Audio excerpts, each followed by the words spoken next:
It's BT with the BT Sachenring review. Let's get right to it. I know it's late, but listen, a lot happened. I got sick as a dog this weekend. I know it's excuses. I got sick as a dog this weekend. I mean, I was down for the count. I think I had COVID. I don't know what happened, but I'm good now and I'll travel or whatever. Maybe that's it. Who cares? That's an excuse. Real athletes don't make excuses. You never heard Marquez go, I wasn't feeling well. My tummy hurt. Never. Anyway, let's get right to it. Listen, Moto3, this sounds like nothing, but it means a lot. In Moto3, Brian Uriarte, he's my rider of the race, by the way. And Heartbreak, it's got to go to Max Quiles because I forgot to put Heartbreak from Moto3. I really did. I was rushing to get this thing done. But Brian Uriarte, who won the Red Bull Rookies Cup, if you guys get a chance, watch Red Bull Rookies Cup. Go to MotoGP.com if you have it. Pull up a race. It's great, great race. And those are the stars of tomorrow. So if you get a chance, watch that. Brian Uriarte, first year in Moto3. He's 104 points behind. Where have you heard that before? He's 104 points behind, but he's beaten Max Quiles, I think the last 2 out of 3 races, and on last lap, last turn. And here's what Max Quiles, who might go down as the greatest Moto3 rider ever, and there's been a lot of great Moto3 riders. Brad Binder, Danny Kent. Remember him? Danny Kent before he went to jail. I'm just joking. But no, he really went to jail. But Danny Kent, Brad Binder. Those are the great Moto3 racers. Johan Mir. Max Quiles might go down as the greatest Moto3 rider ever. But he said this from his, they go, hey, what happened?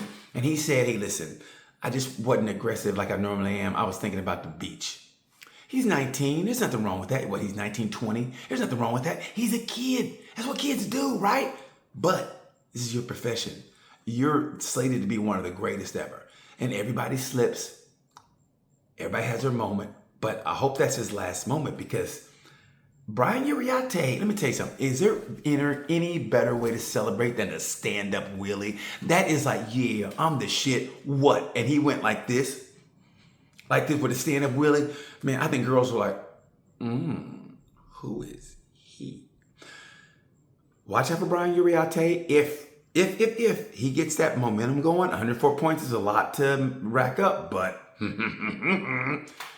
I think Quiles is going to come back refreshed with that killer instinct, and then we'll see what happens. Because think about it. If Uriarte keeps beating him, even though Quiles, all he has to do is come in second, but if he keeps beating him, it's going to claw at him. At a real champion, they want to win. So it's going to claw at him, and it's going to make him maybe make a mistake. Hell, he almost high-sided on the last lap anyway. So it's going to be interesting. Moto3, watch Moto3. Moto2, listen, Ivan Ortola. He's 82 points behind, but he's won, the last 2 out of 3 races he's won? And he put an ass kicking on Danny Hagada. Hagada couldn't get close enough to make a move on him, so props to him. Heartbreaking Moto2 goes to Celestino Vietti.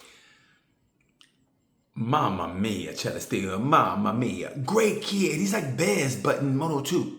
He really is. He's a great kid. I don't know if he and Bez both walked under a ladder, broke a mirror, a black cat walks in front of him before the races. I don't know what's going on. Hopefully for this break, they'll go to the beach, chill out, get their head back together 3 weeks, and then they'll come in hungry, ready to race at Silverstone. But let me tell you something.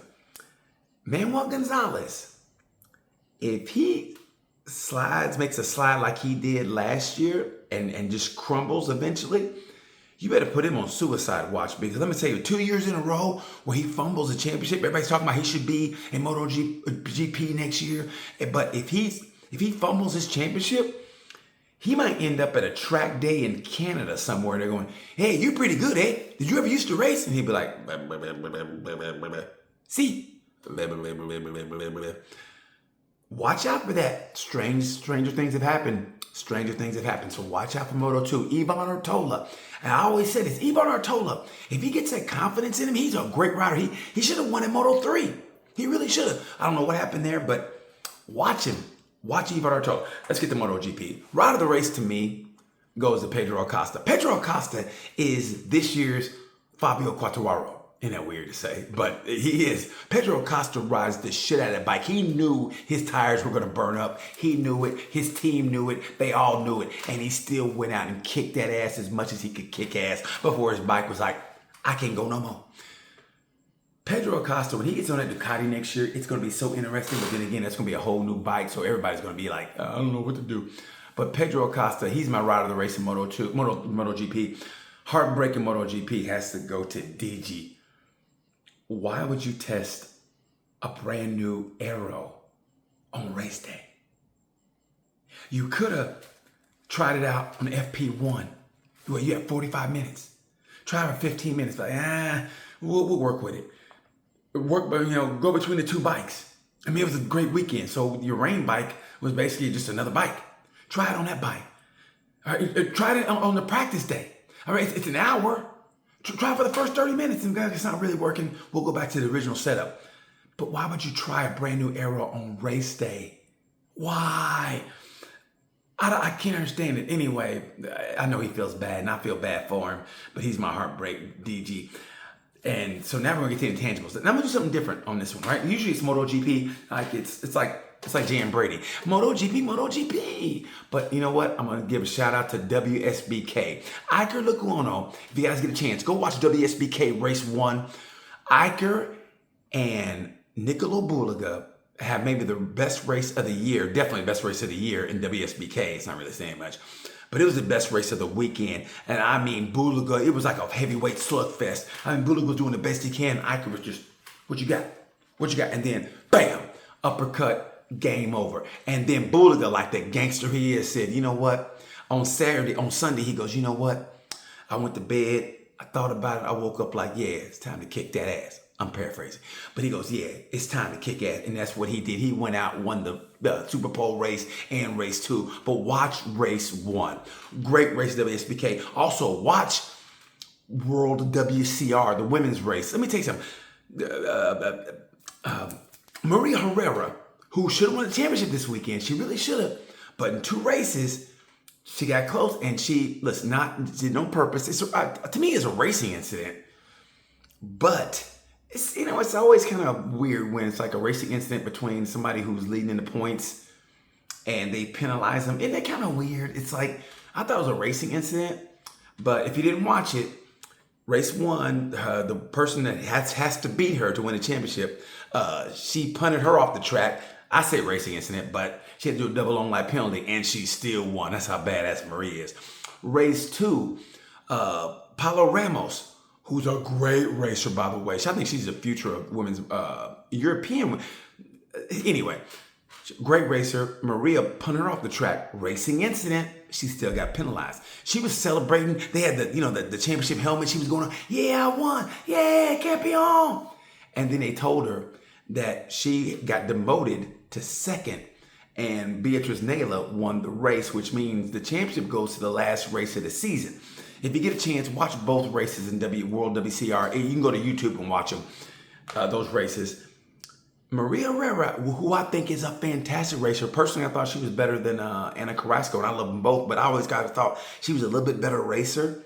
But with Maria, there was always that I couldn't put my finger on it, where she kind of, when it comes down to it, kind of like when the pressure's on, I mean, everybody, I don't care who you are, everybody. Marquez took a long time to close a championship out.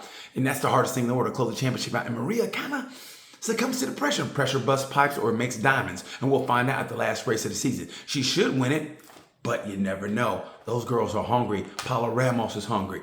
Watch the race, WCR. I'm shouting that category out. If you get a chance, watch it. Watch Red Bull Rookies Cup. Go to MotoGP.com. Listen, I know that's a lot. You guys have lives. I don't. That's all I do. I don't even have a couch. I got a Ducati, but I don't have a couch. Make that make sense. Anyway, let's get to the intangibles, okay? Listen, we all kind of knew Marc Marquez was going to do his thing and at the Sachenring, and damn, did he do his thing. I mean, listen, but here's the thing. I really think that the championship is going to come down between him and Ayagura. And Ayagura is almost unshakable because he's just that, like I said, he's that guy in the room at a party. He's just unnoticeable. He'll be in a corner or whatever. Maybe he's eating some chips and salsa. And you have no idea that a stone cold killer is standing right next to you. You'll be in Target. Hey, how you doing? He'll be like, and next thing you know, that's Ayagura. I mean, Mark was kind of teasing him or whatever. And Ayagura, I mean, he kind of laughs about it, but I think he's taking it all in. If you think about it, Ayagura beat Pedro Acosta in the first year of the in Moto 2. When Pedro Acosta was first year in Moto 2. Granted, he was a rookie, but still, Ayagura, listen, what was his weakness this year? Yeah, right? It was qualifying, right?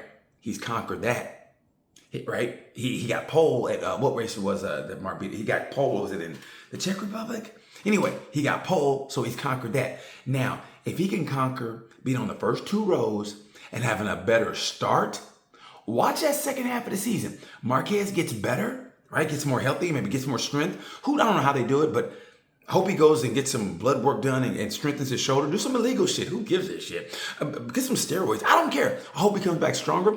But Ayagura and that Trackhouse team, Trackhouse is that house. It's beating the factory team, and we're not giving enough credit. Raul Fernandez, who I don't know what the deal is with why people aren't giving him the props he deserves. Raul Fernandez is the sniper that you watch out like, oh shit. But Ayagura is the one that you go, hey, how you doing, buddy? That's Ayagura. And let me tell you something. If he and Mark get into a 2-day tie, it's almost kind of like Rossi Marquez in a way. I mean, I don't think Marquez is going to be that much of a dick like Rossi was. But you can't shake Agura. Even his own team is like, man, this motherfucker, we don't know what he's thinking, man. This motherfucker. Like, hey, I has just puts that helmet on. Next thing you know, man, where's I at? Man, he's in 6th place. 2 laps later, he's in 3rd place. 4 laps later, he won. Let me tell you something. And Marc Marquez is at the point now where he knows physically what he can do, but he makes it up intelligently. And those two together, and Ayagura and Mark, that's a great showdown I would love to see, because it's not going to be any shit talking.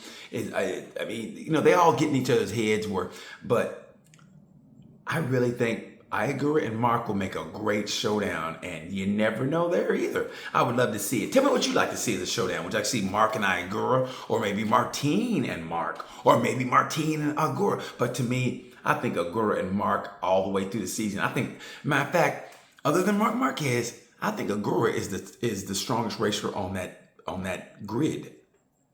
I'm gonna go on a limb and say that. Shout out to Bez, man. Oh my God, his body has to hurt so bad because he's just getting over acid, right? So man, I feel for the guy. I really do. I don't want that to happen to anybody. He's a great guy. Martin said that Aprilia lost its way.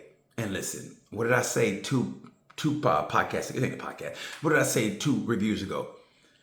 There's something about Martin. I love Martin. He's gone through it also. Props to he ain't as healthy as you think he is.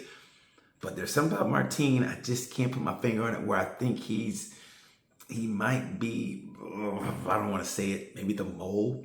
I mean, just the guy that's like, you know, that's like that little guy that's ruining the chemistry of the team. You know what I mean? You know what I mean? Like, you ever drink like lemonade and all of a sudden somebody puts I don't know, too much lime in it, or you go, what the fuck is it? He's that. I love Martin, and maybe I'm wrong. That second half of the season is going to say everything, but I think it's going to be Mark and Agura. Second half of the season. Tell me what you think. I know I'm going to miss a lot. Yeah. I hit everything I want to hit, but I'm glad I hit WSBK, because somebody got shouted out saying, why don't you review WSBK races? And by the way, you know what pisses me off? WSBK didn't do shit for I don't know how long, and then all of a sudden, the same weekend in Motogp is. Really, guys? Really? Anyway, get a chance, watch those races like I told you. Tell me what you think of this review. I know it went way too long, but hey, I'm healthy, and I got a chance to talk to my people. I love you guys. Like I said, I know the viewership's gone down. Hey, I do this for the love of the game anyway. Thank you guys for watching. Tell me what I missed. Tell me where I fucked up at. I appreciate you guys. Until then, you know the word. Bye.